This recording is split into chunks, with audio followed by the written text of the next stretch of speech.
ময়মনসিংহের ভালুকা উপজেলার ধামসুর পশ্চিমপাড়া গ্রামে উন্মুক্তভাবে গরু ও মহিষ পালন করায় চরম ভোগান্তিতে পড়েছেন স্থানীয় কৃষক ও এলাকাবাসীরা। ওই এলাকার মৃত হজরত আলীর ছেলে তারেক শেখ, মেয়ে শরীফা আক্তার ও পারুল আক্তার দীর্ঘদিন ধরে প্রায় 20 থেকে 25টি গরু ও মহিষ মুক্তভাবে এলাকায় চরানোর কারণে ফসলের ব্যাপক ক্ষয়ক্ষতির শিকার হচ্ছেন স্থানীয়রা। আমার বাসাটা একটু দূরে, আমি জ্বালা ফালাইছি, রাত 12টার পরে ফোন পাইছি যে আমার জ্বালা খেত 11 বাড়ির মহিষে খাইতেছে। এই বাড়ির মানুষে খোঁজ না পাইলে আমার জ্বালা সবটি শেষ করে দিত। আর এরা কোনো আইন কারণ মানে না, কিছু মানে না। আমার জ্বালা খেতে এইভাবে তাদের মহিষে রেখা, এটার বিচার চাই। ক্ষতিগ্রস্ত এলাকাবাসী অভিযোগ করে জানান, উক্ত 3 ব্যক্তি তাদের গবাদি পশু উন্মুক্তভাবে ছেড়ে দিয়ে ধানের বীজতলা, সবজি ক্ষেত সহ নানা ধরনের কৃষিজ ফসল ধ্বংস সাধন করছেন। ওই যে শরীফার স্বামী হইলো জসিম, আরেকটা আছে যে পারুল, তাগরি বোন।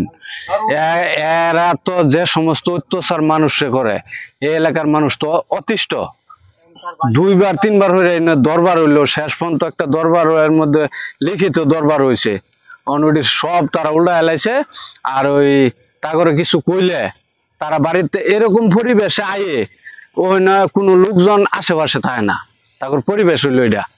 এই জন্য তাগর সাথে কোনো লোক, এলাকার কোনো লোক কোনো কথাবার্তা কইয়া গরু ছাগল বিষয়ে কোনো কিছুই করে না। গ্রামবাসী ও ভুক্তভোগীরা একাধিকবার সরাসরি এবং গ্রামের গণ্যমান্য ব্যক্তিদের মাধ্যমে অনুরোধ জানালেও তারা কারো কথায় কর্ণপাত না করে ইচ্ছাকৃতভাবে পশুগুলো ছেড়ে রাখছেন। আর তারা মনে হলেন যে এত অত্যাচার করে দেশের মাইসেরে, পান্ডা ধান খাওয়াইলা, ভাত রানলে দেখলে গেলে ফিসকাইলা তাকর করে, এমন অত্যাচার করে যেটা ভাষায় প্রকাশ করুন জানা। আর কত হয়েছে কি, তাকর কোনো কিছু কইলেই ধর্মের মাসে বাঁচা পড়ে। অভিযোগে আরও বলা হয়, গতকাল বুধবার রাত আনুমানিক 12:30 দিকে তাদের পশুর দল ইচ্ছাকৃতভাবে একটি ধানের বীজতলা নষ্ট করে দেয়, যাতে প্রায় 140 কেজি ধানের ক্ষতি হয়। এটা গত রাত্রে 11টার পরে, আনুমানিক 11টার পরে ওই আমার বড় ভাই ওই মুড়ের থেকে চা পান খাই আসতেছে, তো আসার সময় দেখে অন্ধকারের মধ্যে বিছার মধ্যে কি শব্দ করতেছে। পরে হ্যাঁ মোবাইলে লাইট ধরে দেয় মহিষ 2টা বিছার মাঝখানে। তারপর ওই বিছাওয়ালার যে মালিক আছে তারপরে খবর দিছে পরে তারা দৌড়ায় রাত্রে 11টার পরে এই মহিষ তুলছে। তোলার পরে তো বিছা তো যা করার তো করেই ফেলছে।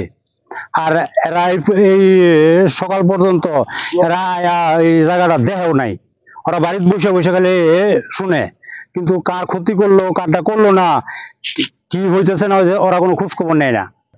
ক্ষতিগ্রস্ত কৃষকেরা বলেন, আমরা শান্তিপ্রিয় মানুষ এবং আইনের প্রতি শ্রদ্ধাশীল। বারবার অনুরোধ করা সত্ত্বেও প্রতিকার না পেয়ে আমরা এখন আইনগত সহায়তা চাইছি। এই অন্যায় থেকে মুক্তি পেতে আমরা প্রশাসনের হস্তক্ষেপ কামনা করছি।